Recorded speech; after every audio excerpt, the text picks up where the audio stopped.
This podcast may contain explicit language.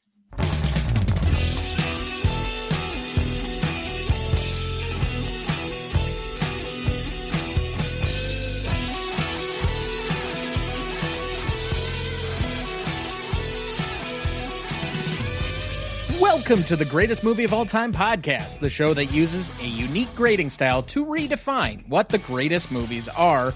I'm Tom Duncan. And I'm Dana Duncan. We also welcome back our returning celebrity guest, founder of Westport Studios and host of the B2B Business Class podcast. You know him from his previous episodes of Alien from 1979, Aliens from 1986, The Godfather from 1972, John Wick from 2014, The Dark Knight from 2008, our current number one on the list, The Dark Knight Rises from 2012, and Man on Fire from 2004. Please welcome back Robb Conlon. You know, that list keeps on getting longer and longer, Tom. I appreciate it. Thanks for having me. Yeah, you have your own mini roster there, and pretty soon, going to get to that T-shirt. It's that 10, yep. There's only one person so far that has pierced the T-shirt barrier. We're about to have a second one here this fall, but you'll be the next one up quite after that. And well-deserved. Nice. You have a very... I think you're the only person other than my mother that has been on every single season of the show. You've been on at least once in each season. Nice. We also welcome back our other returning celebrity guest, the founder of Boss Locks Media and host of the Working While Black show.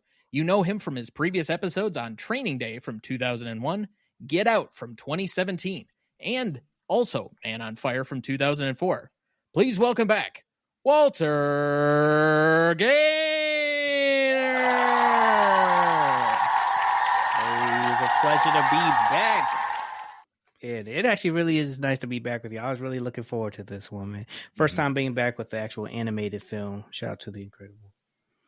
Yeah, so this is only our third animated film that we've ever discussed on the show, unless you include Your Name, which is an anime film.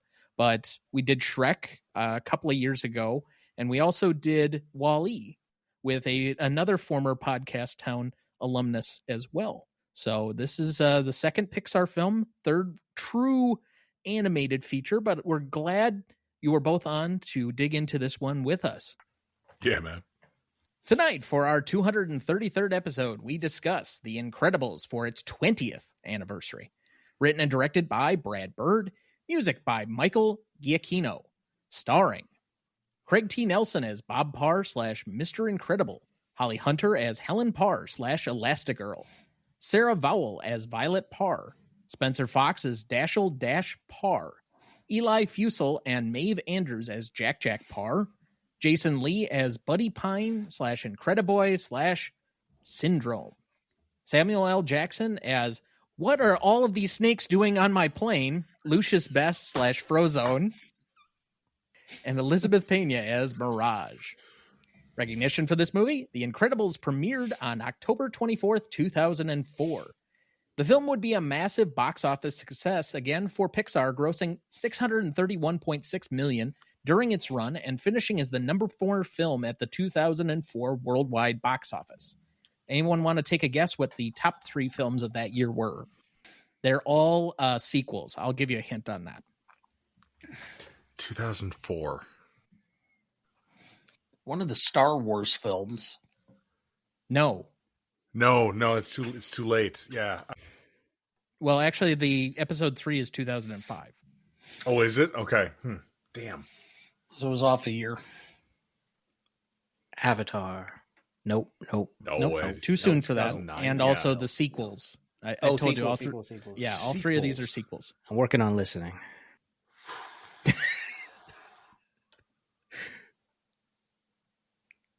Can I phone a friend?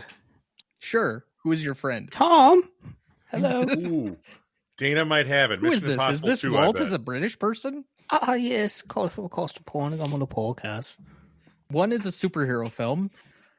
One is an animated classic that already has been name dropped this episode. And the other one is a sequel to a fairly famous series of children's novels. Toy Stories 2? Oh, it's It's Harry Potter. So Harry Potter is one. Yep. Prisoner of Azkaban, to be more specific. Right, third one, yeah.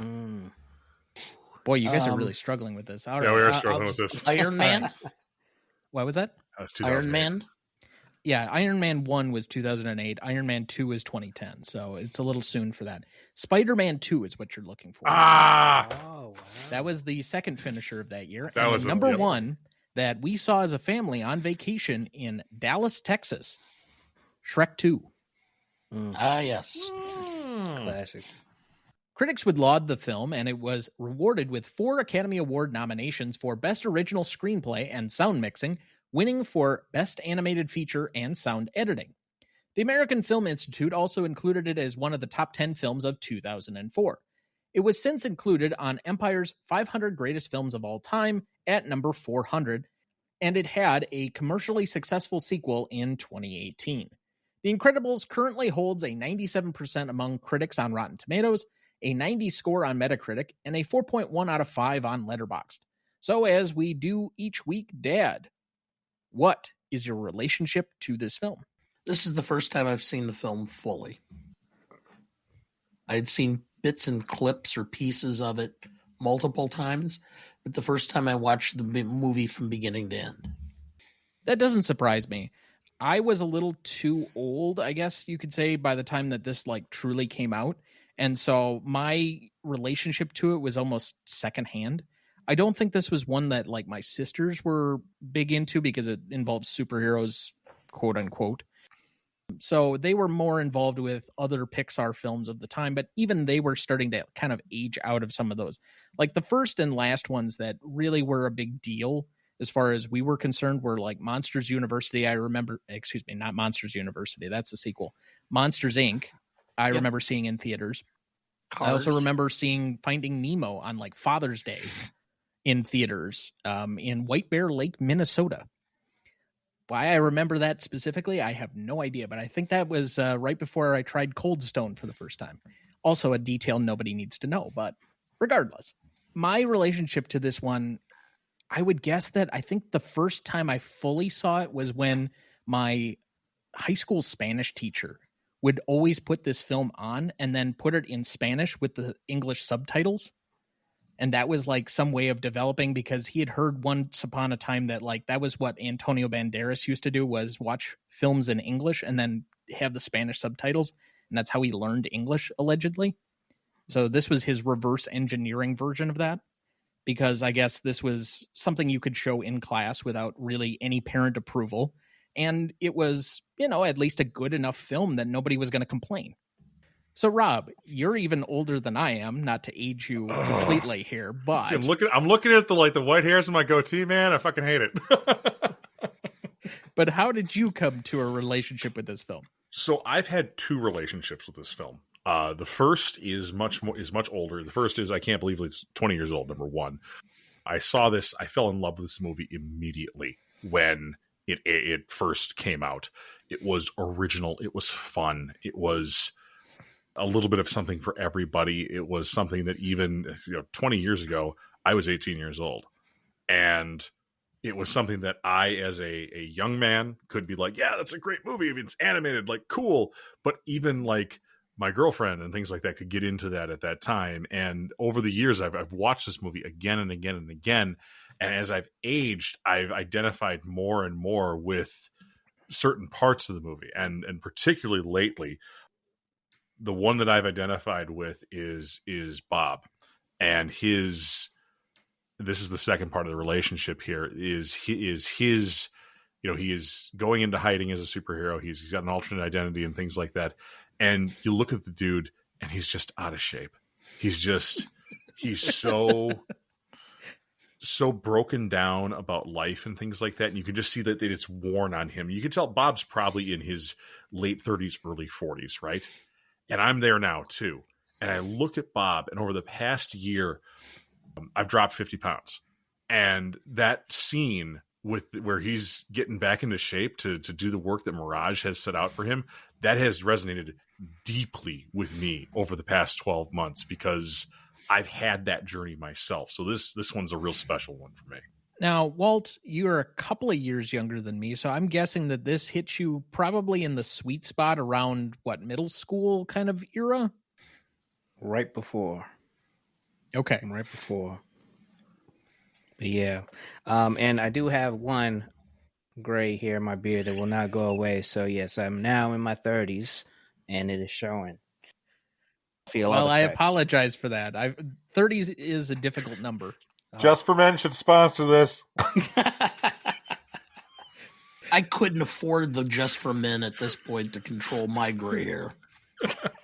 Yeah, but dude, you got the whole conversion going on, Dana. Like, come on. I know that, but I mean, the only thing he's holding on to at this point is that it's still slightly silver as opposed to just straight white. I wouldn't mind it being white. I don't care.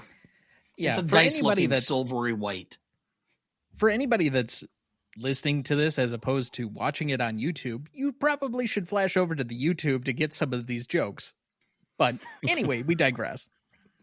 But yeah, so this movie, yeah, you're right. I was I love superhero movies, and this was just came at the perfect time. I actually remember seeing it in theaters literally just because with my friend whose name is Lucian, and his younger brother was with us. His name is Dashel.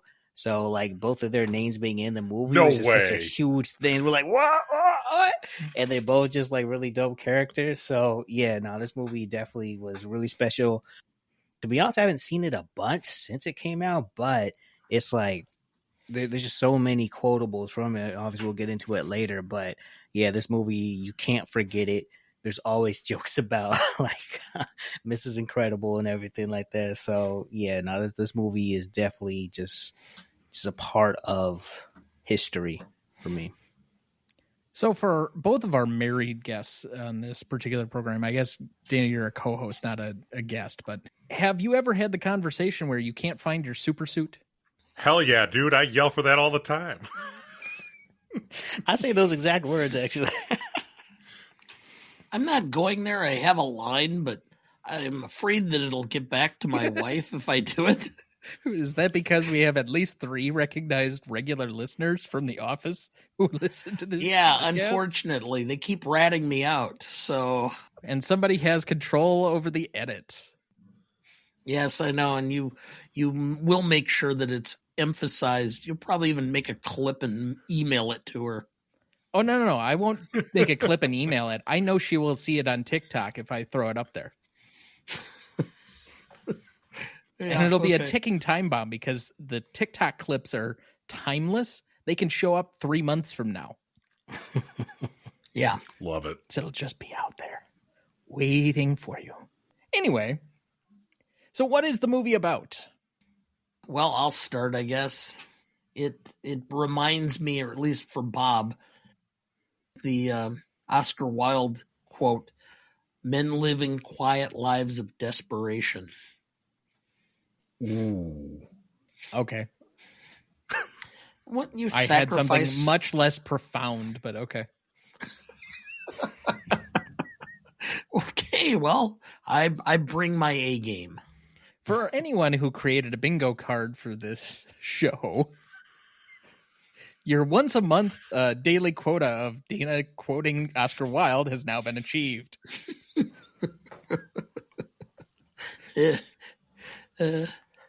I just had heroes embrace teamwork amid family dynamics. Yeah, I suppose it's a good one sentence. I suppose I might spruce that up a little bit with like family of heroes comes out of hiding to embrace each other. And, you know, that's not terribly profound, but like there's a big aspect of like being true to yourself in this movie, I think, too. You can only hide who you really are for so long. There it is. Man, you know, rewatching this as someone who's now in his 30s, I definitely old man. Old man Walt over here. God, 31 this November, dude. I got like 400 days to 40. Shush. I have a pair of boots that are older than you. Oh, really? Oh man. Oh yeah. I wish I. Oh man. But yeah, no. This I looked at this movie and I just relate to Mr. Incredible Bob Parr just a lot more, and definitely Rob, what you were saying earlier. By the way, shout out to losing 50 pounds too. Hey, thank you. I appreciate you.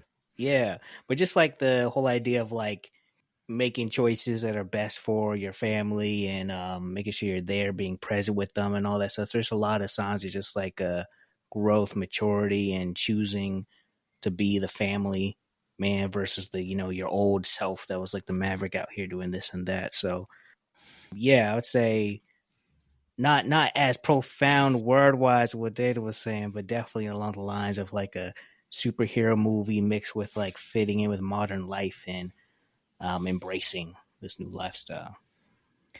I guess I chose to focus on the family dynamic and the teamwork aspects as the primary drivers for me, partly due to the fact that being a amateur Batman historian, there's often a lot of references to the family dynamic within the larger Batman catalog of figures. And there's a very famous title called Death in the Family, where Jason Todd passes away as one of the Robins. So I guess I just come at it from a very biased angle. I don't think there's a wrong way to look at this movie. There's just so many different angles. Mm-hmm. So where would this rank for you guys among your unofficial Pixar rankings? I'm trying to think where this goes for me. As far as like I love the original Toy Story, and WALL-E's pretty good, but like this is up there. This is one of those movies that is, again, it's so delightfully original that I think it kind of outshines some of its contemporaries and things that came after it. I have Toy Story 3, WALL-E, Inside Out, Cars, Up. Incredibles would probably fit in here probably after WALL-E. And also by up, you mean down, right? Because that movie is sad as fuck in the first 15 minutes. Yeah. Depressing. Oh, man. I think I put this as number 3. I forgot about Inside, because I was going to say number 2, but I forgot about Inside Out, which, what an incredible movie. But yeah, I put this as number 3, Toy Story as 1, Inside Out 2, Incredibles 3. Yeah, I'm surprised that none of us have really said anything about 2 of the more early ones with Monsters, Inc. and Finding Nemo. I think I'd probably have Finding Nemo pretty near the top. I think I have Toy Story 3 as probably number 1, Inside Out 2, then probably Finding Nemo, and then this one, if I were to give like a top 4. But it gets really dicey. Like, frankly, it's wrong answers only, no matter what you do. People hold these movies so dear because they grew up with them that it's going to be hard to have anything correct. That's for fact. somebody out there. Mm-hmm. So, Dad, you ready to dig into this further? Do you have our plot summary ready for us? I do. In a world where superheroes were once recovered. I had to do that. It's the way it started out, so I thought I would try it. Okay, all right. I just was not ready for that at all. In a world where superheroes were once revered, an oppressive government now forces these titans of justice into mundane lives of obscurity. Among them is Bob Parr, a titan of strength grappling with the weight of anonymity while craving the days of glory. Secretly slipping into the world of heroism, Bob is drawn into a sinister conspiracy masterminded by the malevolent syndrome, a dark mirror of what once was. When Bob is captured, the stage is set for a battle of wits and power, drawing his family into the fray. The Incredibles transcends mere action, weaving a tapestry of psychological and existential exploration with a family struggle against dystopian reality, becomes a comic odyssey of self-discovery and unity. Thank you. Did you know? Brad Bird got the idea for this movie in the early 1990s, basing the story on his own experiences trying to balance a career with family. Did you know? Lily Tomlin was considered for the part of Edna Mode, but turned it down when she heard Brad Bird's vocal performance saying, "What do you need me for? You got it already." When Mr. Incredible, Craig T. Nelson, is called into Mr. Humph, Wallace Shawn's office, at one point, Mr. Humph places his hand on a piece of paper. Judging from Mr. Incredible's expression, it seems like this paper is a termination notice. Actually, it is a memo to all employees letting them know that they will be responsible for buying all of their own office supplies. It also states that parking will be metered by the hour and that their electricity usage will be deducted from their paychecks. The letter concludes by saying that Insuricare has, quote, recorded its highest profits in years. Wow, that sounds like any company now. Great. Did you know? Writer and director Brad Bird was listening to Public Radio International and heard Sarah Vowell, a frequent contributor to the Public Radio International program This American Life. He felt her voice was perfect for Violet, even though she had never acted before. To convince her, Pixar animators animated one of Vowell's segments from This American Life and sent it to her. Did you know? In order to give Dash a realistic out-of-breath voice, Brad Bird made Spencer Fox run laps around the studio. And with that, we will take our first break, and we will be right back. Before we jump back into the episode, next week for our 234th episode, we welcome back Kieran B. of the Best Picture cast and Jailan Salah Salman of In Session Film to discuss, Saw from 2004 for its 20th anniversary. You can tell how excited I am. Directed by James Wan, written by Lee Wannell, music by Charlie Clouser, starring Carrie Ewells, Danny Glover, and Monica Potter. You won't want to miss that one, so watch ahead of the show by searching the Real Good app to find where it's streaming for you. That's REELGOOD. Before we get back into the regular portion of the episode, Rob, what are you working on and where can people find you? Yeah, it's been an interesting second half of 2024. We did a big old reorg over here at Westport Studios, but that's not a bad thing, and that is something that is helping us move forward into 2025.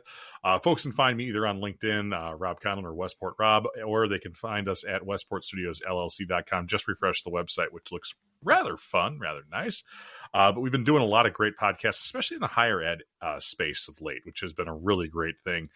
Oddly enough, I never thought to specialize, but higher ed and the trades have been two areas that we've really dug into lately. And if anybody's listening who is in those spaces, I would encourage you to take a look at some of the folks that we're working with as far as like trying to help those industries out, not only hire good people, but also find ways to make them survive and thrive into, the mid 2020s here, because higher ed's facing a lot of challenges. The trades are facing a lot of challenges too. So we're trying to help mitigate and win that with podcasts.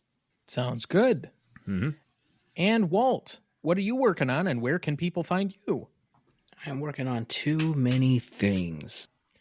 You can find me on all those same places, searching Walter Gaynor II, TikTok, LinkedIn, Instagram, and then YouTube, Boss Lux Media. I think I'm about to be spending a lot more time both on YouTube, LinkedIn, and TikTok, just experimenting with stuff as I bring my show back, the Working While Black Show. I was trying to do all the things I advise other people to do. Could be helpful. Now, before I type that in to try and search it, is that TOO many things or is that TWO many things? TOO-TWO many things a lot. So it's a ballerina podcast, Tutu? Tutu. The podcast is the Working While Black Show. It's all about career growth and entrepreneurship advice. All designed for Black professionals, but really the information is for everybody, just coming from the mindset of creating resources that I didn't find when I was on my ascension. Excellent. Ooh, ascension sounds great. Thank you. I just pulled that one out. Atta guy. And all of their links will be available in both the website and the show notes. So if you want to check them out, you can look for them there. Otherwise, it is time for everyone's favorite segment, Ask Dana Anything. We don't have any submissions. So unless one of our guests is willing to bail you out, we'll have to skip this segment and maybe cancel it altogether. I don't think what I want to ask Dana. Okay. What was the last thing that was asked? That's a good What was question. the last thing that was asked? Mm-hmm. So last week, someone asked whether Dana was, I guess, proud that I chose the law route as opposed to doing something else. Not a bad question. Oh, I got one. If you were to I would pivot- challenge you to make it the most obnoxious thing that you can think of, though. Okay. I see the wheels turning for Rob there. Walt, I thought you had something. I thought I did too, but it's kind of lame, so no, I'm throwing it Well, out. ask it. I don't think it can't be that lame. Come on. Are you concerned about AI adopting it, running away from it? What are your thoughts on AI right now? Actually, I've been working with a company to potentially start my own AI-based program for attorneys and intakes for new clients and such. I have to get back together with them and such. So, no, I am always involved in trying to look at what technologies are coming and where there may be areas to grow or advance. And my kids all think it's hilarious that I have all the apps and that I spend so much time on TikTok.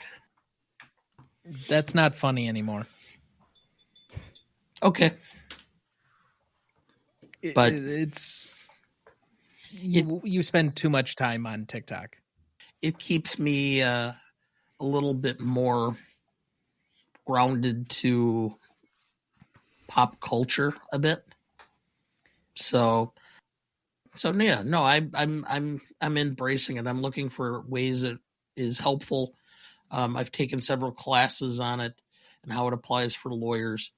So much of it, though, right now is just junk. In fact, I got to call Westlaw about it because, quite frankly, and I don't care if I say this publicly, Westlaw's AI system is horrible and pointless, and I want to get rid of it. I paid for it, and I'm like, what a waste of money.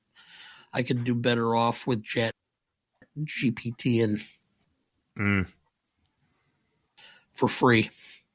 So, Walt, I think this was an excellent question because I'm actually always really curious about how a, no offense, Dana, a laggard industry like legal, which is still very much pen and paper and things like that, takes something that is truly state of the art and like bakes it back in when it gets it wrong. And if you get things wrong, people go to jail or they pay lots of money or like I think your perspective on this is really interesting. So, Walt, great question. but it's a tool, okay?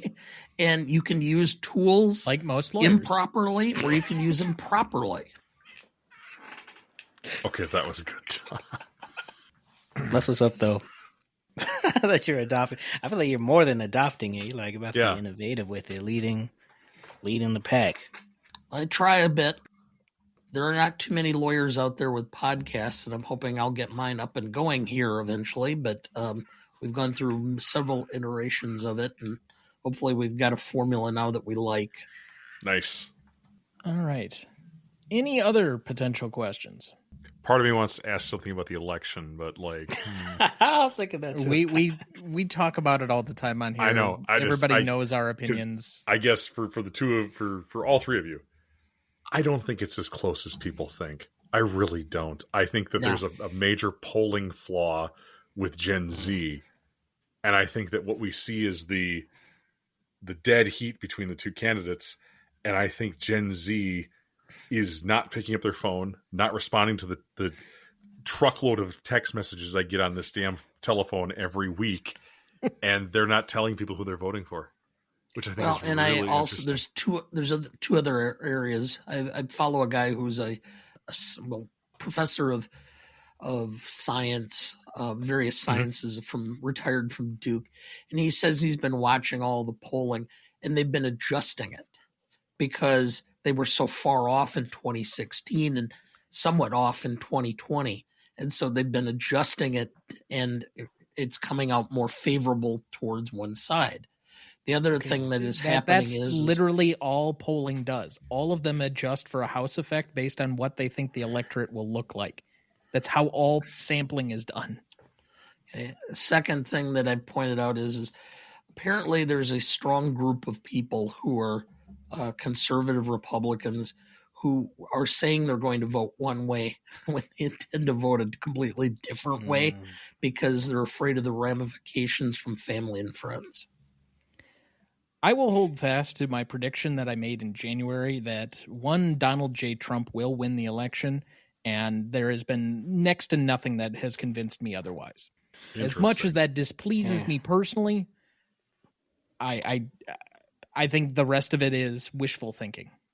Yeah, I don't think it's wrong to rule that out as a possibility at all. Because 2016, it was like, oh, landslide, no chance. And then, If you don't at least deal with the reality that it might be a 50-50 toss-up and that there is a possibility, a very strong possibility he has of getting back into the White House and potentially having all three branches of government again to do whatever he wants to do, you're setting yourself up for a 2016 style depression again. Shocker. Yeah. Interesting. Because I think right now the Senate is just based on numbers alone is pretty much all but gone for the Democrats. They're going to lose the West Virginia seat, which we had by the skin of our teeth to begin with. And we were trying to negotiate constantly with somebody who really only partially wanted to be in our favor. And then we're going to lose the Montana seat. So it's going to be down to 49, even if we hold everything else. So unless you're going to pick up Florida or Texas, which, let's be honest, those are probably well out of reach, and you hold Ohio somehow because Brown, the other Brown, Sherrod Brown, holds Ohio because he's one of the more talented politicians in the entire country, you're still at 49. So at that point, you have no ability to change the judiciary at all. It'll be basically stagnated from that point of view, and that's the only real lawmaking that's going on in the country right now. So you'll have an ineffectual presidency, even if she does win. Interesting. Angles I hadn't considered before. I feel like that was more of an Ask Tom than Ask Dana. Yeah, I'm sorry. I have a lot less pessimism. He wasn't a operative who was inside the soup at times like I was, so maybe he has the ability to be a more optimistic outsider point of view, the, let's say, West Wing political people, as opposed to myself, who takes a much more cynical view. Whatever can go wrong will go wrong. And have a happy day. Yeah. Well, thank you both for helping, I guess, keep the segment going. Yeah, I mean, you'll have to edit the shit out of that, but... Well, yeah. Anyway, let's move on to the rest of the program. We left off at Best Performance. Dad, who did you have down? Brad Bird. For the concept, the basis of the film, the screenplay. I would agree, but I will also put the thing that just, if anything else, tips it slightly over the edge. One of the more interesting, dynamic, and rememberable characters about this movie is Edna, and he does the voice. Yeah. So he's also my best performance. I think I got to jump on the Bird train too, especially for the Edna. Like, hey, you're doing cross gender voice acting, which takes talent, number one, but number two, to create no capes. Like, come on, like what's the first thing people think about in this movie? No capes. I have Elastigirl. I think underrated, but when I was watching it, especially when she snuck into the secret base, I was thinking, like, is she a better superhero than Mr. Incredible? I don't know. So, yeah, going for Elastigirl. You might have a point there. Is she a more tactical superhero than Mr. Incredible? Mr. Incredible just brute forces his way through stuff. Pick something up, throw it. All right. Elastigirl can't do that. I have Holly Hunter as my best secondary, partly for those reasons. I think she is much more central to holding the film together. While we're definitely focused on Bob being the protagonist, he's kind of the guy that gets in his own way most of the time and is what creates most of the friction in the movie. Whereas she seems to be the one who's constantly solving problems. And I know that that is like a very mid-2000s sitcom TV dad versus TV mom kind of way of thinking, but that's how it's presented in the movie. Other best secondary performances. Jason Lee, Buddy, Syndrome. Goes from sweet kid to diabolical. I love it. I love it. I think it's fabulous. I had Craig T. Nelson. Just got to have some coach. I have Edna. For all the reasons you mentioned before, if I had her just secondary. Or him. I do wish Frozone had a bigger role in this because Sam Jackson's always fun. Always fun.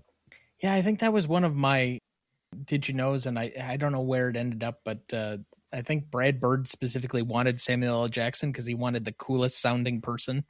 It's hard not to do Sam Jackson in that regard. I wish they would release a cut of this where Sam Jackson could, just where Just is my react. super suit? Expletive inserted here. The Incredibles act After Dark. Yes, the PG-13 or better version of it. Yes. Why language. are all of these mole men in my fucking city? He has a good voice acting credits too. Actually, I just thought about that. He did Oh, yeah. video games. Oh, yeah. Well, I don't think he's really seemingly turned down work in the last 20 years either. I mean, would you? Probably not. I mean, there is a calculation that Sam Jackson is the inflation-adjusted highest grossing actor ever based on the totality of all of his films. Oh, Because really? he's been in so many different franchises. So you think Yeah, I about the suppose. Avengers and Star Wars, and he was in a Die Hard movie. He was in a Pulp Fiction.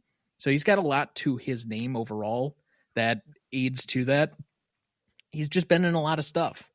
Between him and Morgan Freeman, I swear they've had the older African-American gentleman corner basically monopolized for 20 or 30 years. Yeah. That's a fact. So is that like leaving ground to Denzel, or is Denzel going to still try and be a leading man?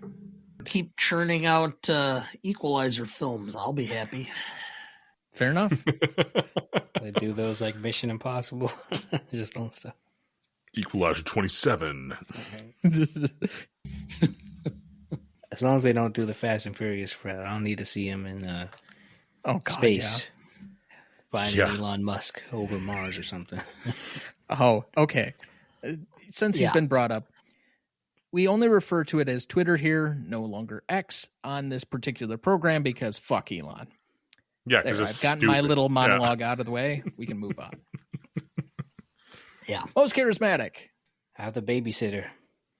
Carrie? The Gary. babysitter. Yes, yes. I love Carrie the it. babysitter. Every single moment. I love it. Wow. Mozart? Because Mozart did. Oh, off the That was a board. dark horse there, Walt. That was out of nowhere. Yeah. Wow. Okay. I have to even look up the actress's name. I didn't even have it down. Oh. It's Brett Parker. Oh. She was in Monsters, Inc. as well. Huh. She's not an actual voice actor, it looks like.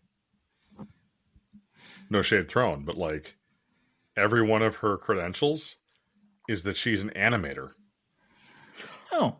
Oh. So she's part of the crew, but she's not her primary function is not as an animator. Looking at all these, elemental character developer and animation. Oh, yeah. Turning Red, character developer and animation. Toy Story 4, animator. Incredibles 2, animation second unit and crowd supervisor. Yeah, that's a cool little thing. Walt, great identification on that, because and that shows that somebody who is not even a professionally trained voice actor can create a wonderful and memorable character. Coming off the And bench. a fun character, too. Yeah. Mrs. Parr! I'm freaking out. I have Michael Giacchino. I think this is actually in the argument for best score in a Pixar film. Ooh, okay. I think it does set an overall tone of rising action while also being somewhat triumphant to it, and gives kind of a background assist to the overall tone of the film. Mhm. So the other most charismatic one I have is Dominique Lewis. Bon voyage, Monsieur Incroyable. You know what? You could credit him for Syndrome's villain origin story. Yeah, no kidding, right? Yeah. Actually, as a character name, Bon Voyage is like one of the great ones. Yes, That's outstandingly a good. great character name. I mean, for as many weird Batman villains as there are, like, I think it was Mustard Man or Condiment Man. Excuse me, Condiment Man. That they mentioned in Lego Batman. And Egghead was on the 60s TV show. Wow. Bon Voyage is just sitting there for you and you don't... No, okay. Yep. Yeah, okay. Samuel L. Jackson is my pick for most charismatic. Simply because he's just plain cool whenever he came on screen. All right, let's move to best scene then. I have 5 nominees here, and then we can add in more as things that I've missed. I have the opening sequence, which I will cover all the way from basically the opening of the film up until the point where they basically go into the insurance company and Bob is an old retired superhero. So Okay. that's a pretty long sequence, but it's hard to cut any one particular thing unless you're just doing a very small subsection of that entire sequence. Then I have Bob's insurance woes, which to me is most symbolized by him giving the advice to the old woman. Then I have Edna's. So you could take either when Helen goes to Edna's or you could take Bob's. Either one works for me. Then I have the missile avoidance, which is the plane, Mayday, Mayday. And then finally the final scene with saving the city. I guess it's the second to last scene. There's kind of like an epilogue after that, but even so. So out of these, what did I miss?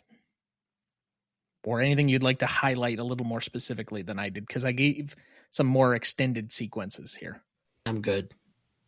I think the opening sequence, actually, I would say that's a very bold move to start this movie off with, like, a confessional versus, like, an action scene. You would think that'd be what they would do. I think that's just, shout out to them for that kind of decision. But the jungle fight scene, I think, is one of the best. Because that's like the first time where they're all, well, at least the kids are discovering all of their powers or what they could do. And then they all kind of come as a family and like, oh, hey. So that one there. All right. Yeah, I have to agree with you on that, Walt. Where the kids discover who they are. I think that's one of a very impactful scene where, Dash has always been fast. His dad's been telling like slow down at school and don't, beat the kids in the 100-yard dash. But when he's able to actually like excel, and it's so hard to say this like nowadays because you always want to make sure that you're taking a look at everybody is different and you don't ever want to make people feel like garbage or anything like that. But like, I think it's good that Dash excels at what he's doing and that he like, dude, you're a super, like, go be one. If you can run around the world in a minute and a half, like that's your thing, man. Go rock it. Like go be the best run around the world at 1,000 miles an hour person you can. Cause that's something I think is missing from today where kids are told, hey, conform, be in a bubble. And I think that jungle scene really cuts that out for folks, which is interesting. The other scene I really like is, in this case, which I think is an impactful scene, is when Bob starts taking care of himself again. And again, this goes with my personal journey on this and things like that. But I always look at this, and this is even something I've looked at in my own life, is to make sure is how Helen feels when she looks at that. He's getting trim. He's got a new car.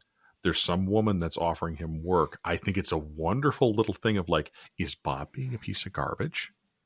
And showing it kind of from Helen's perspective of what she sees is really interesting to me.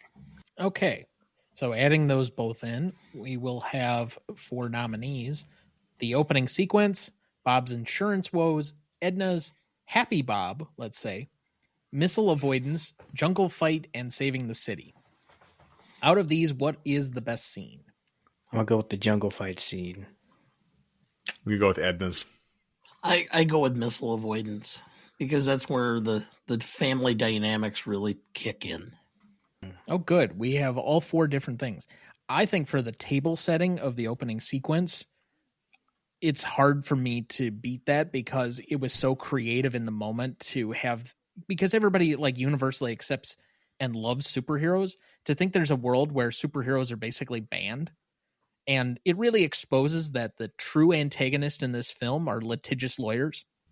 That is hilarious coming from you. It landed exactly how I wanted it to. Yeah. Anyway, well, favorite scene, though, I would have Saving the City.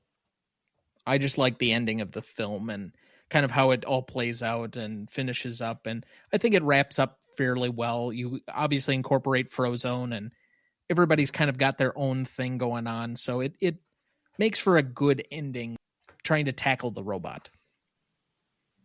Oh, totally. And I think they leave it on such a perfect, like it's totally set up for a sequel, which is great, but you could have just left it alone. Had Incredibles 2 never been made, it's like, oh, and this is a kind of a comic book style thing where, oh, next adventure right there.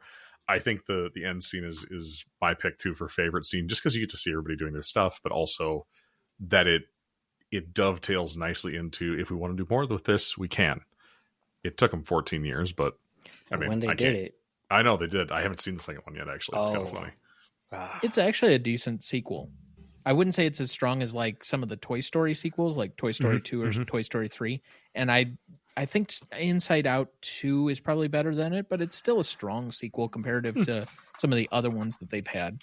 Cars 3. I'll say, without spoilers, I'm impressed with the way they transitioned to like in the sequel, the way they started off based on that last scene. I feel like there was a really interesting. Once again, the team behind The Incredibles, they got that opening scene down. Other favorite scenes? For me, it's Bob's insurance woes. Every 40-year-old guy has been there, where you just feel like you're completely going through the motions because you've got a family and you've got to support them, and your dreams and hopes and wishes are kind of put on hold. Just remember to always ask yourself, what's best for the company? It's like a Fuck like a clock. that.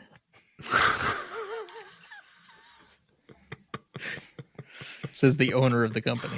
Right. Yeah.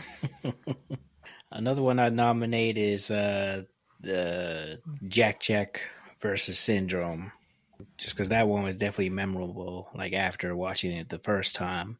And the family has no idea what's going on. They think this whole time he's a baby without powers. Meanwhile, has doing all the things in one. So, yeah, that was a memorable one for me. So I nominate that. As far as most indelible moment, I also go with the opening sequence. Again, for me, the first thing I think about in this is superheroes going into hiding and kind of the creativity of that aspect overall for the film and how much it leads to the revolving action of everything else. Yeah, it sets up a unique world. It sets up a unique world where people aren't like, oh man, superheroes fix everything. No, actually, they cause a shit ton of collateral damage and people like get hurt. And you know what? The entire water system hasn't been fixed yet because last week Mr. Incredible smashed through it. Like I think it's kind of funny to take on like and thinking about all the things that are going on in the world right now, like a hurricane showing up and wrecking Tampa Bay right now. I feel like if you had Superman and Lex Luthor tearing around even a smaller city like downtown Milwaukee, you'd be having buildings with holes in them and people getting slammed into the ground and that takes money and time to fix. So I think it's really interesting to say that there's an interesting angle to that, but I also have to kind of wonder is that how did the government in the movie, and maybe this is an unanswered question for later in the show, how did the government in the movie get people to stop? Like, these are superhuman beings. How do you make them stop? You assume a certain level of the greater good. Perhaps. And because they were covering all of the lawsuits or all the I was going to say, or is it lawyers? Yeah, it's lawyers. It's always lawyers. Other most indelibles? I just had missile avoidance. It's just the scene again that's the one I remember the most. I think Edna showing off the suits for me. Yeah, just when she's talking about like the cape, like why no capes? Right? Yeah. Oh my god, that is pretty funny. The one that I think is probably the darkest moment though is when Bob stumbles upon Gazer Beam and realizes that he's sketched out the name or the password and things like that, but the man died underground in a cave. Like, this is a friend of his. This is somebody he knew. I think that's a real shock moment for everybody of like, oh, like this dude's bones. Like, like that's, I think it's an indelible moment for it because this is until that point, it's a fairly lighthearted movie of like, oh no, they got beat by this. It's like, no, these people were killed by this machine. So that looks like a good spot for our second break. We'll be right back.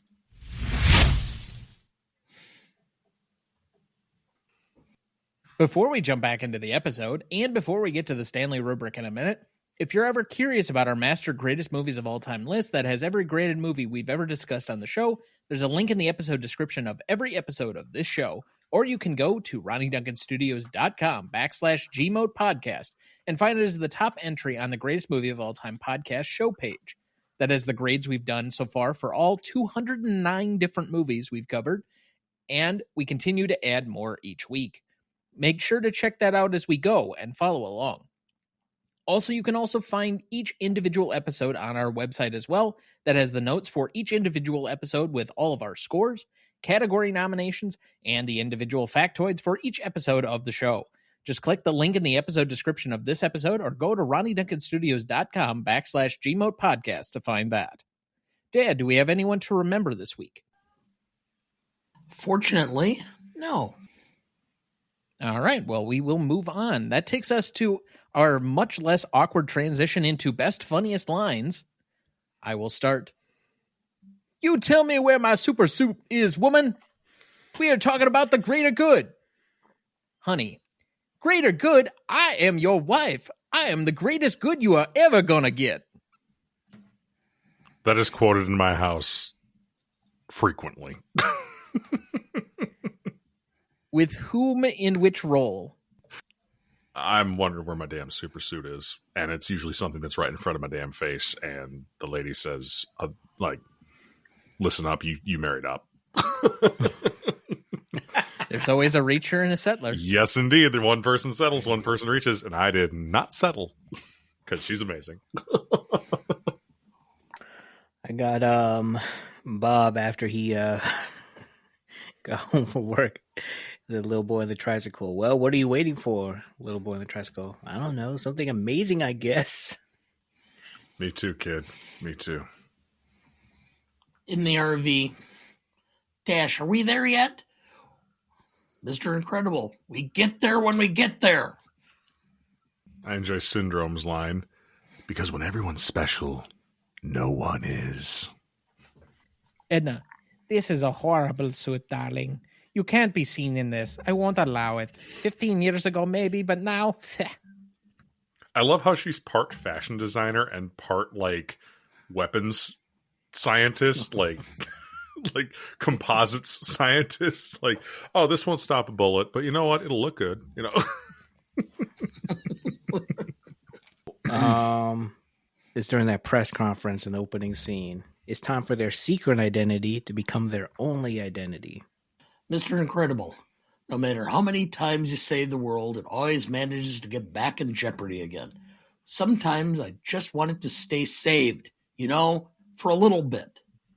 I feel like the maid. I just clean up the mess. Can we keep it clean for 10 minutes? All right. I love when the plane goes down and the three members of the family minus Mr. Incredible are all there in the water, and Dash is losing it. We're dead. We survived, but we're dead. He's just losing his shit in the middle of the ocean. I think it's hilarious. Syndrome. See, now you respect me because I'm a threat. That's the way it works. Turns out there are lots of people, whole countries that want respect and will pay through the nose to get it. How do you think I got rich? I invented weapons. Teacher trying to get Dash in trouble. He put thumbtacks on my stool. You saw him do this? Well, not really. No, actually not. He's guilty. Let him go again. He's guilty. You can see his smug little face. Guilty. I said guilty. Guilty. Oh, so I forgot about that part. I'm out. Like I said, this is more of a scene movie instead of individual lines to me. Yeah, back to Edna's fashion advice. When they don't know, like Jack is a complete mystery. They don't think he has any powers. I didn't know the baby has powers, so I covered the basics. Jack doesn't have any powers, says Helen. No, well, he'll look fabulous anyway. Mr. Incredible, you mean you killed off real heroes so that you could pretend to be one? Syndrome, oh, I'm real. Real enough to defeat you, and I did it without your precious gifts, your oh-so-special powers. I'll give them heroics. I'll give them the most spectacular heroics anyone's ever seen. Yes, my last one. I just need a patch job for sentimental reasons. Fine, I'll also fix the hobo suit.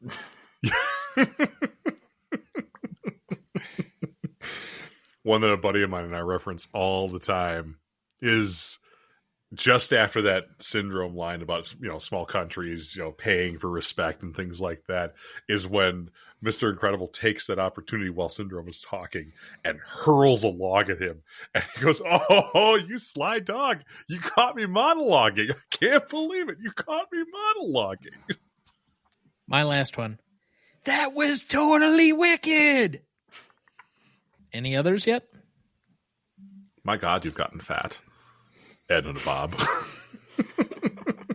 Like, damn, lady. I resemble that remark. All right, let's move to the Stanley rubric then.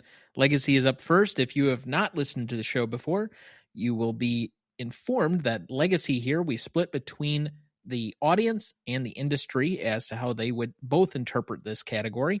And we take this at least 5 years after the initial release. So roughly from 2009 to now, what is the legacy of this film? We usually start with one of us as the co-hosts. Dad, do you want to go first or second? I'll go second. All right. So legacy-wise, I think this is part of the greater, I would say, peak era of Pixar, more or less. Somewhere between roughly Monsters, Inc., maybe Toy Story 2 and about Cars, so roughly 2005, 2006, when they were in their true heyday. You might even include Wall-E and Up, because those both garnered additional Oscar nominations. And I guess Toy Story 3 is in 2009, but roughly that 10-year stretch during the aughts would be considered their general peak, more or less. I think they've had some good outliers since then. Inside Out obviously comes to mind. I think they've had some other exceptional films. I thought Soul was really good. I don't know if it's quite to the level of some of the other ones that they had in their heyday, quote unquote. But I do think because it gets kind of lumped in with all of these other great favorites, unless you have individual singular attachment to this as a kid, I don't know if it holds up in the same way that certain other Pixar films might. So for some people, Monsters, Inc. is their jam. For some people, Finding Nemo is their movie. For some people, it's Cars. For some people, it's The Incredibles. Each person has their own franchise within this that they kind of really go to bat for. And so even though I don't think there's almost generally anybody that's going to be opposed to this, I can't say that it has the overall sentimental fervor that maybe some other favorites might have. So I have that at a 4 for the audience. As far as the industry, the fact that there was a sequel, the fact that this is considered to be one of the peak animation eras, the fact that it was a very successful movie, finishing number 4 overall worldwide in the year that it came out, and obviously was a swoon at the time for what Pixar kind of I think this is about the exact same time when Pixar was absorbed by Disney. Even though Disney was distributing, they had just been, I believe, purchased, and they were kind of absorbing Pixar into the larger Disney library. So as a result, I do think it has some industry legacy to it. The fact that it was highly successful, the fact that it has a sequel. I also have that at a 4. I can't say that it's much beyond that because other than Pixar basically putting out hit after hit after hit during that peak era, what else is there like long term that you can really point to? And the fact that Pixar is somewhat declined as a brand in the last roughly 5 years, I think also hurts it a little bit overall as a stock. Maybe that's not this movie's fault particularly, but the fact that they've kind of gone sequel heavy doesn't help either. So from that standpoint, I'll give it a 4 on that. I have an 8 overall. All right. For the industry, I also have a 4.5, simply because this kind of cemented Pixar as a major player. And I think it really did foster the merger then with Disney, because Disney wasn't going to beat them. So, as Disney often does, if you can't beat them, join them. Or have them join you. And so I think that really fostered it. From the public, I went just a little bit lower. I went with a 3.5. Simply, again, because I think your comment was poignant about the fact that it's your talisman for your childhood. And I think everybody has a different one that they are more inclined to love or worship. So it's not necessarily everybody's top dog. So I'm giving it based on the fact that, outside of that 5 years, the numbers are going to be higher within the 5 years for me. So I wanted the 3.5. So I'm at a 8 overall. Yeah, and I think I have to jump on what Dana's talking about here too, is that I think the formative year, this was the kind of the movie I feel like that I'm going to say put Pixar on the map as far as, like, yes, you had Toy Story and you had all of these things that were landmark things. 1995, a completely CGI movie that was good, was out of this world. But this is where it was like, oh, Pixar is cranking out the hits. And I feel like The Incredibles was the first one of those things that, while it may not have been as influential, to earn that 5 points for industry influence and then 5 points for legacy and things like that, it's a solid, like you guys have said, an 8 across the board of where this is going. Like, that Pixar can crank out high quality stuff, and they did throughout the aughts, which is just incredible. And I have a couple of differing opinions on some of the later movies and things like that. You guys speak fairly high of Inside Out. I didn't really care for it all that much, but that's fine. Maybe it wasn't a movie made for me. They get no shade thrown. If somebody likes it, whatever. I thought, this is, to me, The Incredibles is almost like peak Pixar, even if it's not a 10 out of 10. I have it as a 8 overall, even 4 and 4. I started reading. Why am I drawing the blank? Hold on. I started reading a book by basically the founder. Oh, Imagine How Creativity Works by Jonah. I don't know how to pronounce your last name, sir, and I do apologize. Jonah Lehrer. And it's actually a really cool book. I actually do recommend a lot of people reading it because it's not just about how Pixar is created. So I think every manager should read this book. Any creative or storyteller should as well. It's just really interesting behind the scenes look at storytelling and what it really takes to create it. And I remember them saying how The Incredibles was a newer type of story for them, and it kind of pushed their boundaries and like what type of stories they're telling. And at the time, there were some technical advancements as well. So I think industry-wise, and also just like from the production side of things, there was a lot that went into it, and they achieved a lot. So that's why I have it higher up. I almost wanted to give it 4.5, but I initially just put it as an 8, and I want to stick with that. And then, audience-wise, I know this was an instant hit, and we're saying the 5-year range from it definitely was quoted. Maybe not as quoted as a lot of the other Pixar films, but it's definitely a memorable one that's just, there's a lot of cultural conversations around it. And I also want to give Pixar a shout-out because in 2017, they came out with Coco. And I don't know if that's talked about a lot, but that movie, I think, was really well done and kind of told a story of a culture that's not always highlighted as well. So I think Pixar still got a lot in there. I will say they've had there was a stretch with some sequels and a few movies that I personally didn't see some of them, and I don't think they were really had the same impact, but that happens a lot with sequels. But no, I think Pixar is still up there. So going back just briefly to Robb's comment overall, trying to look up kind of the box office finishes on particular years for Pixar movies as far as what the trend was and where you might make an argument delineating between which one really kicked down the door. If you say, this is now Pixar's a particular brand. I would actually personally make the argument for Finding Nemo the year before, just personally, because, all right, Toy Story did well. So you have one. Then you did Toy Story 2. That really cements that you've kind of got this. And I'm skipping A Bug's Life because that was kind of an afterthought.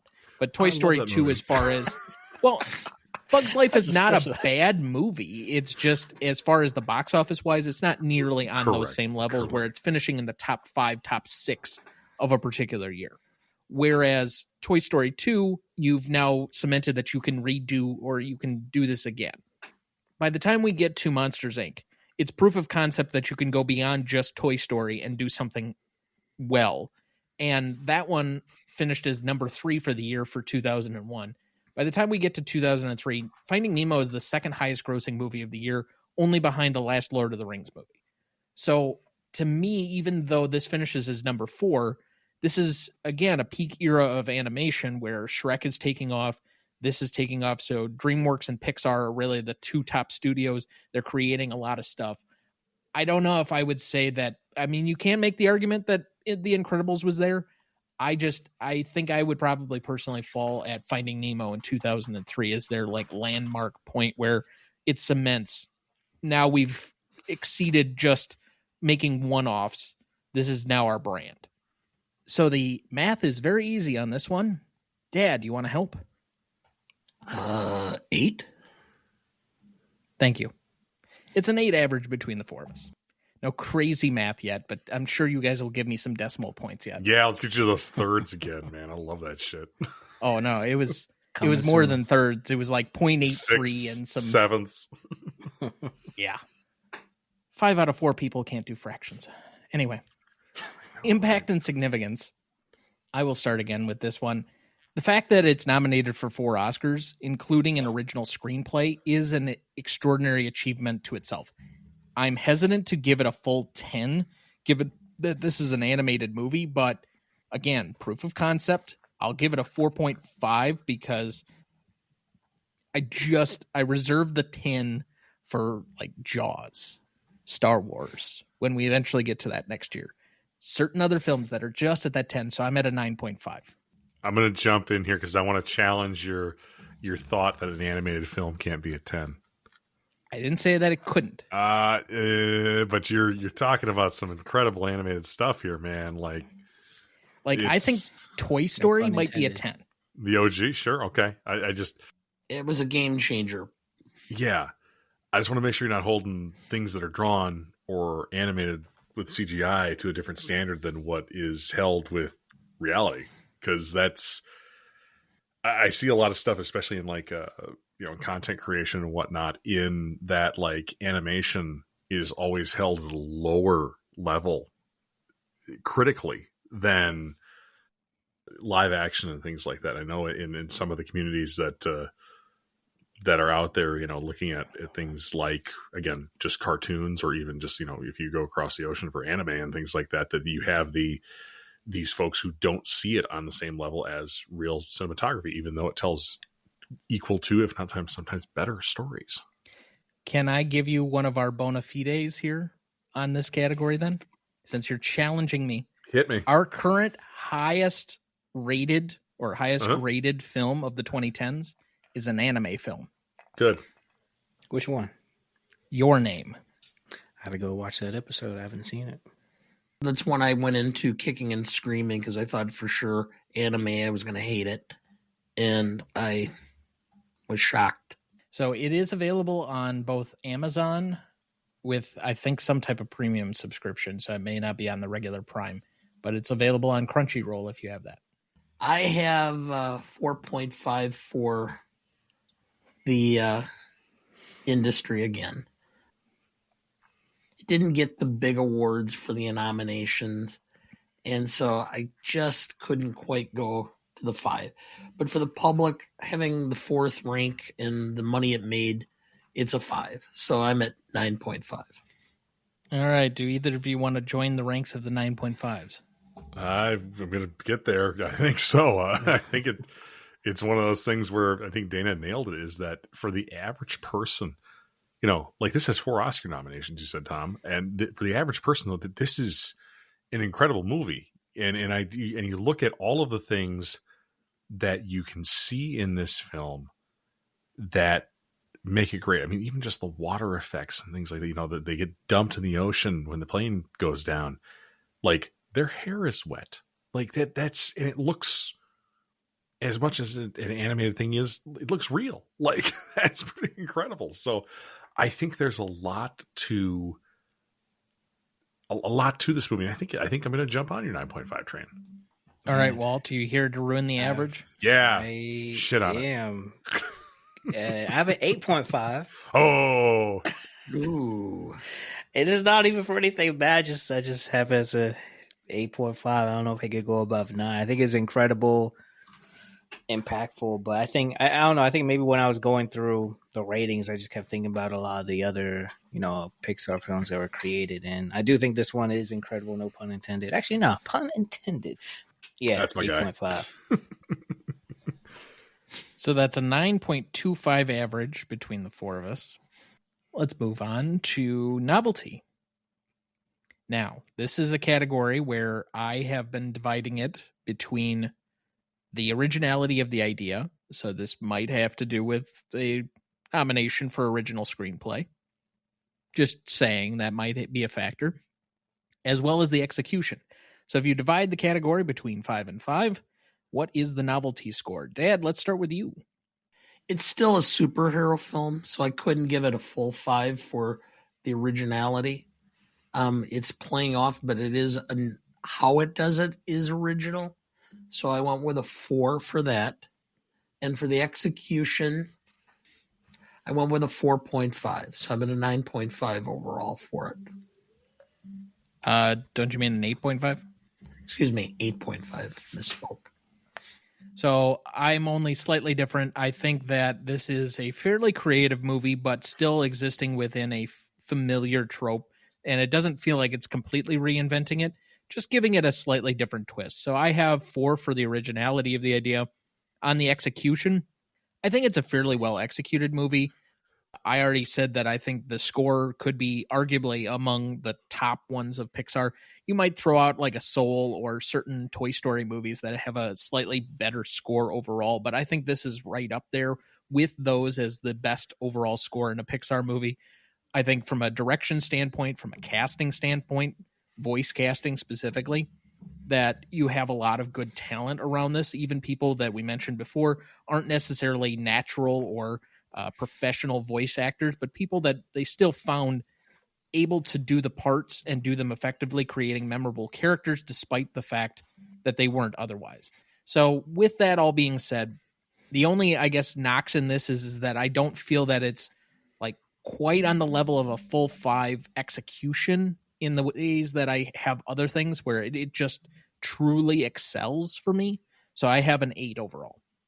I've got a 9 on this for you guys, 4.5 and 4.5, because I think the one thing that we aren't factoring potentially is that this is a superhero movie before superhero movies were a thing. It's 2004. The superhero movies we had were Spider-Man 2, I think. I think you mentioned that earlier, Tom. Yeah, and that's about the same. One of the, I think, possibly 2 of the X-Men movies. The original. So at this point, yeah, we would have had X2 and X2. We would have had Batman before the Christopher Nolan trilogy. We would have had the Superman movies from the late 70s and 80s. Yeah. And this was a fresh take. This gets a 5 here for me for that. This was before any Marvel stuff. Iron Man was still almost 5 years out in 2008. And I think that for what it is, looking at how almost revolutionary it was, of like, hey man, this is a superhero movie and it's actually good. Like that's huge. And then the other part of it too is just, you know, I'm looking here at the Wikipedia page for this, like, it lost out to Eternal Sunshine of the Spotless Mind for the best screenplay. Like, okay, like if I'm Brad Bird, the Incredibles team, like I'll take that L, like seriously. So I think that this particular movie is really something that is almost more than the sum of its parts, because it is so pre what we expect today from Hollywood, from a studio of like, oh, it's a superhero movie. Well, we all have, because between 2008 and 2024, we've had 70 Marvel movies. You know, like that's big, but this predates that all, and I think that's really worth noting. So I believe I said 8.5 on this. You said 9. 9. Sorry, 9. So the average is holding steady at an 8.5. I gave this one a full 10. All Kinder the than me. reasons Rob just shared. And I think also, I was looking at it like among the superhero movies, this definitely does stand out. One from the time period, but then, I mean, if you just look at the time period, I think it kind of gives you a different look at what superheroes are, like the human side of them. And other than that, I'm thinking about the Amazon original series, The Boys, which also shows the human side of these heroes from like a whole super dark place. So this That's movie a didn't weird go ass that show. dark. But like, you're so weird. I just started watching it this year, to be honest. I'm late to it, but whoa. But yeah, I think this one, to me, it did feel unique in regards to what those type of stories are. And I think it was relatable to people who don't even like superhero movies as well.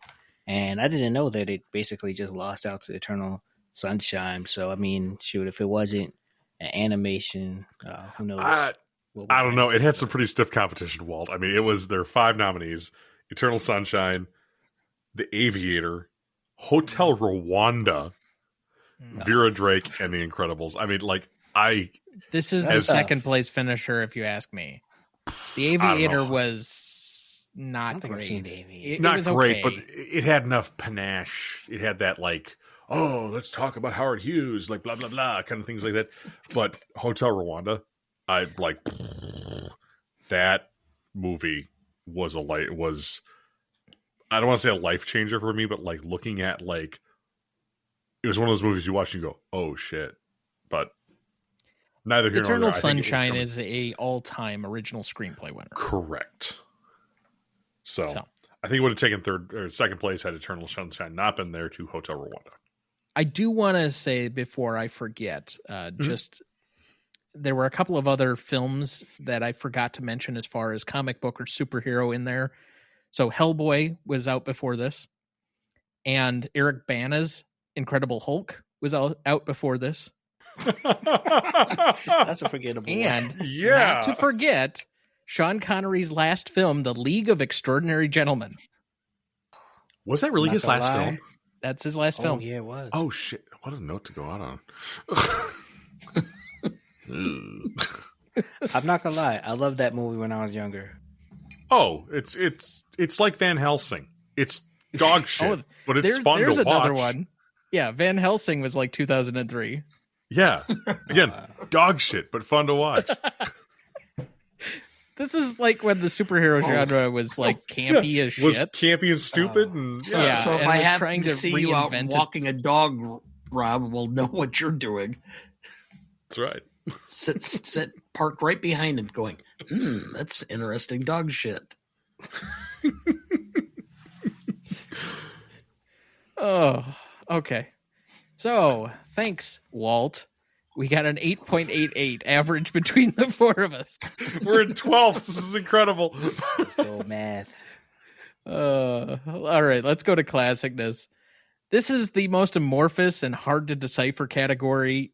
It really comes down to, we start usually at a 7 as our baseline, and then because there are more ways for a film to age poorly, we can subtract points from that. There are very few categories or things that you can do that age a film up. Humor is one of them. Overall quality of like the special effects or graphics is one of them, especially with like practical effects. So like a Jurassic Park might get high grade numbers for that because the graphics on that still look excellent for being a 20-plus-year-old film. Raptors are still scary as fuck. But dinosaurs with the yeah. Well, it's over here with the Dilophosaurus and shit. Yeah, totally. I'll put you both down for the revisit of that in like 3 years. Let's do it. Let's hit it. 30th anniversary, 40th anniversary? No, It'll be like 35th by that point. 35th, whatever. Yeah. But Dad, you usually lead off for this category. Go ahead. I do think that the graphics held up better than a lot of films of that era. And so I gave it a slight bump up from the normal 7.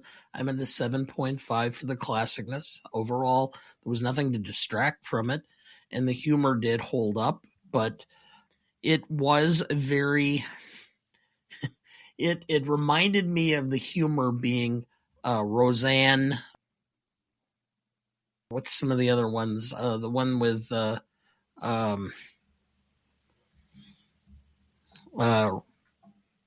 Help me to help you. Married with Children? Yeah, well, Married Ted with and Peg Children, Bundy? but the one with Alan Thicke. Oh, Growing Pains. Growing Pains. That type of family relationship and that family humor. It just seemed like that late 90s or early millennium. Both shows that you listed are from like the late 80s, early 90s. Well, but that just kind of fell into that to me. So I couldn't say that it was exceptional humor, but it was nevertheless. So that's where I am, 7.5. Okay. All right, Walt, so you don't ruin the average this time. We'll let you go second. I have it as an 8. And you know something I forgot to mention before, and I'll just mention now, is to me this is also kind of like a period piece in a sense as well. I don't know what period, but it's definitely, what is that, 60s? I don't know. Go on. Yeah. Yeah. Just everything about Jeff. I feel that though it represents that time period well. But yeah, I have it as an 8 for classicness. Easy to rewatch. There are no cell phones and there's no real mention of the internet. So this might be like 90s. Early 90s. Yeah. I never even thought about that part. Like, oh my gosh, like The Incredibles doesn't take place like modern day. Holy crap. Because it was 2004 and smartphones were not ubiquitous. And yeah, you're right. They don't mention the internet. But anyway, I want to jump on Walt's train here and be like, yeah, I think there is some classicness to it. I think there's a lot of stuff that is kind of almost from a bygone era. Whether it's creating film in the way that it was created, again, with this kind of, you know, Pixar being a little bit more of a maverick company at that point in time, just having been either in talks with Disney to be acquired or having been acquired by Disney. I think there's a lot of, and one of the things I love about this movie is that it's so, is there another movie before this that talks about a family of superheroes? Maybe. Yeah, I was going to say the only other thing would be a passing reference to like Batman and Robin, but after the bat nipples, nobody was really going to watch that. That movie was so, oh my God. Great memories of that movie. Anyway, but like the only time anyone said that. Superhero was, it was funny. My dad owned a dental practice for 35 years and his hygienist took us to a movie, my sister and I, and it was that movie. And I was like 12 or 13 years old. And it's ingrained in me, seeing George Clooney on screen and things like that. It's funny, but I digress there. I just think that this movie, I don't think you could make it now. I think you would have. There's been too much other stuff that's occurred with the Marvel universe, multiverse, whatever you call it, DC trying to do their thing. I don't think that this movie would be a blip now. I think it would be almost like a failed children's film. And so I think for this, I have to give it a 9 on that classicness and how appealing it can be, because man, if that movie's on somewhere, whether it's at like my brother-in-law's house and his kids are watching it, or I want to watch it with the wife or something like that, I'm all about it, man. Cause at the end of the day, I'm kind of Bob Parr. Even though I don't have 3 kids. I got 0. So that sets it up for me to ruin the average. Good, do it. As I will do. So I'm going to be the person that actually goes down from the baseline. Ooh. So I don't think there's any reason to give points up on this. Work on it's not ahead of its time on any particular issues. It's funny, but it's not what it's trying to be. And so really the only thing that I could find as either a point up or point down in its favor, and you're all going to look at me like I'm nuts, but because of the fact that I'm somewhat of a gamer and I watch a lot of stuff that's digitally animated, this to me looked like a 2004 PlayStation 2 game in sometimes. Like when you go backward in time and you look at some of those old games and they look super like wonky animated, to step out of where we're currently at with digital animation and go backward, it just was very, very stark and apparent for me. And I'm like, oh, okay, well, I guess I understand now why there are certain people that say these movies don't hold up from an animation style. So I'm going to give it a point off for that, and I'm going to go 6, which means that it will be a 7.63 average between the 4 of us. I need you to Yeah. clip that part, and I need all the gamer animators to react to this because I'm very curious about it. Yeah. That's a bold take. There's that is where's the Okay. To clarify button here? Like to clarify, on the individual characters as they're animated, I thought it was fine. But when you get into like some of the wide shots in the background and how it blends in, I thought it was super noticeable. Okay. Spending time on the character models versus spending time on the backgrounds. Okay, I can see that. Interesting. Huh. Just one man's opinion. Yeah. Yeah, you need that to put he that will likely get lambasted I was on the going to say internet.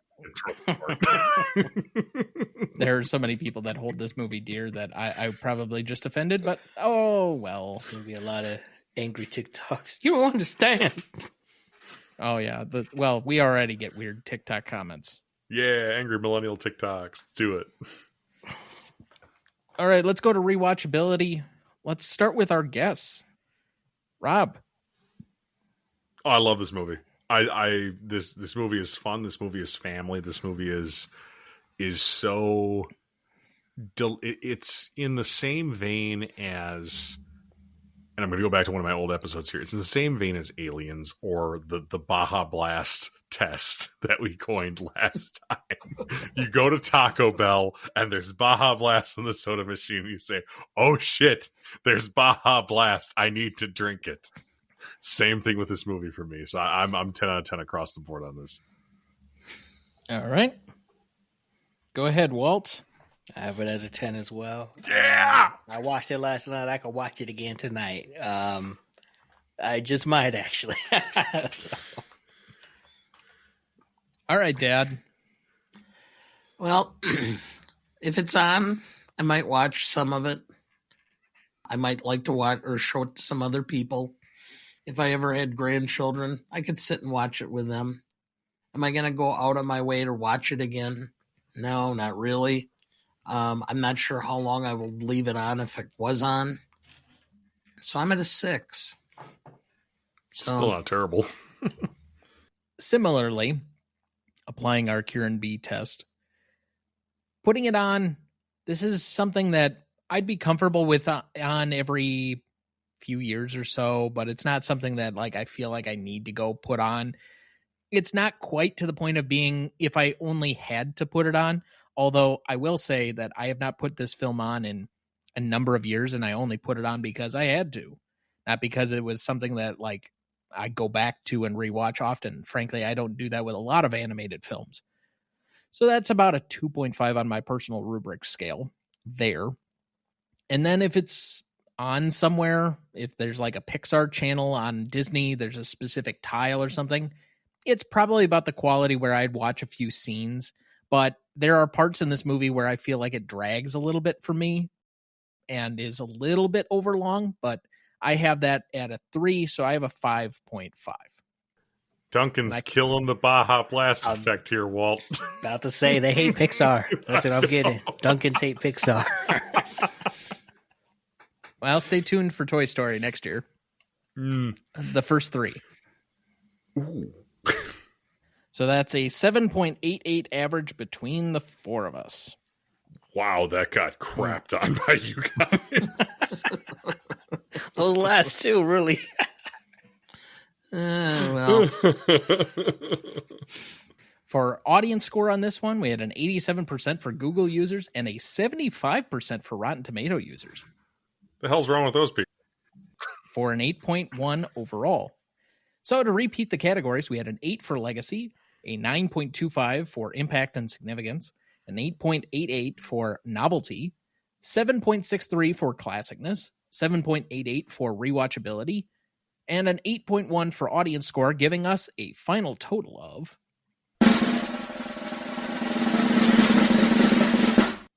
49.74, and currently placing it on our list between Dr. No and E.T. for 61st overall. Wow. You know what? I'm not mad at that place. If E.T. is that for I think then it would place higher than, well, actually, no. I think Shrek got higher. Yep, Shrek is 50th. And where was Wall-E? I know we placed really highly on Wall-E. Wall-E is 45th. So this would be 3 out of those mix. But it's still in roughly the same range. As always, you can send all of your hate mail to at Westport Studios. Oh! Send him myself some mail. That was good. That was good. No, it's greatest all-time movie podcast at gmail.com, or you can find us on any of our socials at Gmote Podcast on our Twitter, Letterboxd, Instagram, YouTube, or TikTok feeds, or you can find us at RonnieDuncanStudios.com/Gmote Podcast. All right, let's jump into remaining questions on this one. In this universe, superpowers, are they genetic, or is there a compound V? well, the kids got superpowers, but they were different superpowers, which never made any sense to me. But Well, let's say Frozone has kids. We're assuming that his wife is not super enabled. Does his Are kid? we? Well, I mean, she's never Well, really she joined the didn't join fray. in. He talked about like Lightning Girl and stuff like that at that one point of like how he's meeting women. I was just looking at this. Let me see if I can look this up. Yeah, super ladies are always trying to tell you the secret identity. I think it'll strengthen the relationship or something like that. I say, girl, I don't want to know about your mild-mannered alter ego or anything like that. I mean, you tell me you're a super mega ultra lightning babe, and that's all right with me. I'm good. No, I took that as he was like single at that time. Let's assume they are a mixed enabled couple. Okay. Does their child have powers? Dude, it's Punnett Square time. Like, get that Dmitry Medvedev shit going. Like, parent one, yeah, Walt knows what I'm talking about. Parent one has this gene, and it winds up in 2 of the kids. Yeah, is it dominant or recessive? Who knows? Well, I was going to say, is superpowers a recessive gene? But what name did you say? Dmitry Medvedev? I thought that was the former president of Russia. Or is it Mendeleev? Hang on. You have to say the name really quickly. His Rubric. The father of genetics, I thought, was the monk. Okay. Dmitry Medvedev is the chairman of the Security Council of Russian Federation. Gregor Mendel. Gregor Mendel. That's who I'm thinking. I'm sorry. Wrong. Mendel. He's Russian. Medvedev. He was not Russian, I don't think. Ooh. yes, He was Austrian. Sorry. Wrong European person who specializes in genetics. Fixing things. Domination. Biogeneticist. yeah. How does Syndrome know about Jack Jack? Like, did I simply miss a plot point? Amazon order history. Was there something that kind of gave it away? I don't know. He's surprised when he sees that Mr. Incredible is married to Elastigirl, so he doesn't know the family history. True. Yeah. But he could know that he has a wife and kids, because it seems like he didn't really know. Actually, you know what? He didn't know anyone's real identity until Mirage was following Frozone, and that's when they discovered who Bob Parr really was. So very likely they knew who everything about his family, where he works, but just not their actual identity. So in a way, all the superheroes really did take care of their identity. So I think they just knew that, okay, 1, 2, 3, 4, baby's missing. Yeah, Walt, you might actually have a point on that. There's something you can do to an email address called reverse append, where you submit the email address to a data broker, and they will tell you almost anything you want to know about that person. Like, what's the price of their home? What's the, like, what do they drive? What are all these like factors about it? But they don't have the data. So if I'm thinking if there's a piece of data that Syndrome got that he fed to a data broker that said, I know this is Mr. Incredible. What is he likely to have? And the data broker would come back with, well, he's 95% likely to own a Ford F-150. He's 95% likely to be married. He's 95% likely to have 3 kids. Like, you can actually do this in real life. It's ridiculously weird. But, like, I bet that's kind of one of the things that Syndrome looked at. Mm-hmm. Oh, yeah, reverse appending is terrifying, just so you know. Trading my email address for ebooks. Bingo!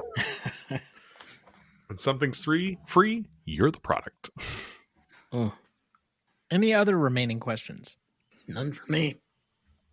How did Elastigirl get such a good relationship with her pilot friend? She knew them before Bob. Okay. But, like, just I want friends who are, like, willing to, like, give me a Learjet for, you know, I don't know, like, hey, man, I need to borrow this kind of situation. You saved their life? Maybe. I mean... Yeah. That seems the most likely. Because, you know what question? I remember actually when Bob pulled up to Edna's place the first time, and he's like, I'm an old friend. He'll know me. Why was Edna just over by the security? Just happened to look over and see that Bob was at the gate. Ooh, that's a good one. My question would be a follow-up to that one. How does she know Bob by basic retina scan, but she doesn't know Elastigirl? Unless it's by the name Elastigirl? Oh, shit. Yeah. She was like, that was a funny scene too, actually. But yeah, that's a good one. So, any other questions? All right, hearing none. Oh, I was going to say, is Mirage available for a date later, but whatever. You know, I'm happily married. Which we've heard. Cut that. She likes Power, the CEO. No. I have a remaining question. Why do y'all hate The Incredibles so much? But yeah, that's the question I want to know. Fair. I'm sure we get that a lot about everybody's favorite movie if we don't, like, absolutely love it. Well, and the other side of it is if we aren't at least somewhat critical, when you've done 230 some movies, you'd have everything like within points of each other, like fractions we do have of a lot point. We have a lot of movies separated by 0.01, and we have a lot of ties. Yeah. Such as, currently, 93rd on our list is A Night at the Opera, then His Girl Friday and Major League are all tied. Wow. They're completely different. Okay, I was going to go to the top of your list. Vertigo, The Bridge on the River Kwai, and The Hangover are all tied. Not a fan. Not a fan of Hangover. Oh, The Hangover? No. Oh, I feel like it ruined bachelor parties. I got an axe to grind against that, but anyway. But like looking at, I mean, Tom, even looking at your top movies, 3rd place and 9th place are separated by just shy of 1 point. Inside of that, 4th place and 9th place separated by less than half a point. So getting quite granular here. Yeah. Yeah. 210 different movies now on the list. Mm-hmm. We started originally with a proposed list of 434 films. So we're almost halfway to that original list, and we've covered several things that weren't on that list. Damn, cue the Bon Jovi. We'll see if both of us make it that far. But anyway, I want to thank our guests for being with us this week, and we always enjoy having you. We will have you both back at different times, although not together next season. But first, Rob, again, what are you working on, and where can people find you? Yeah, trying to make the best B2B podcast for folks who are looking to help up their game when it comes to business and marketing. Rob Conlon, Westport Studios. You find me on LinkedIn. Connect up with me there. It's always a good time. And you can always catch me on B2B Business Class if you are in the B2B space. It's a great resource for you folks. And if you like my voice, it's a great way to get more of it. And Walt, what are you working on, and where can people find you? You can find me on all the places. Search my name, Walter Gaynor II.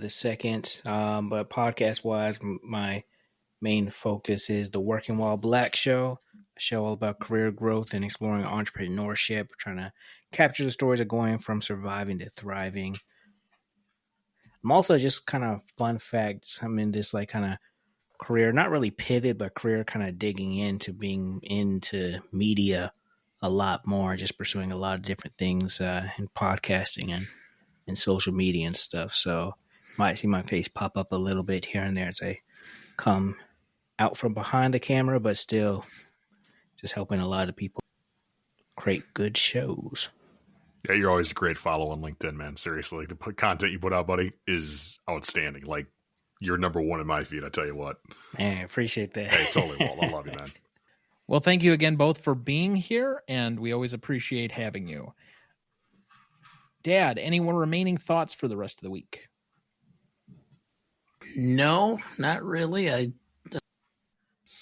going to be digging into the 1967 films for a guest appearance on Revisionist That I've only been Almanac. telling you need to get to for like a month. It's been a little busy the last few weeks, so, but yes.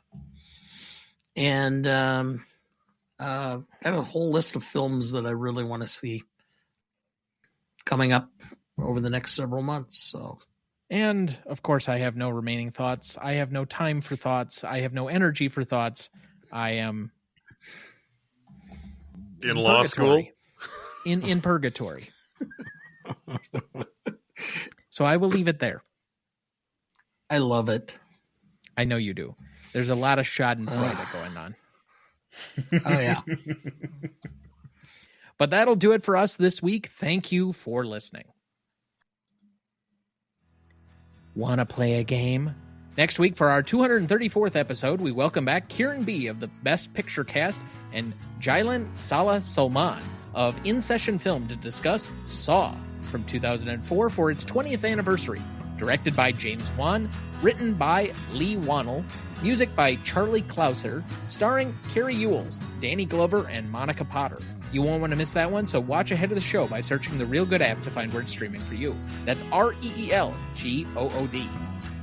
Please like, follow, rate, and review, or whatever on whichever platform you have so that more can join in on our fun. You can also email the show at thenewRonnieDuncanStudios.com or at greatestalltimemoviepodcast@gmail.com, or find us on YouTube, Instagram, Twitter, Letterboxd, or TikTok at the handle @GModePodcast. The Greatest Movie of All Time is a production of Ronnie Duncan Studios. Our show is mixed, edited, and written by Thomas Duncan. Our music is thanks to Purple Planet Music. Our technical provider and distributor is Captivate FM.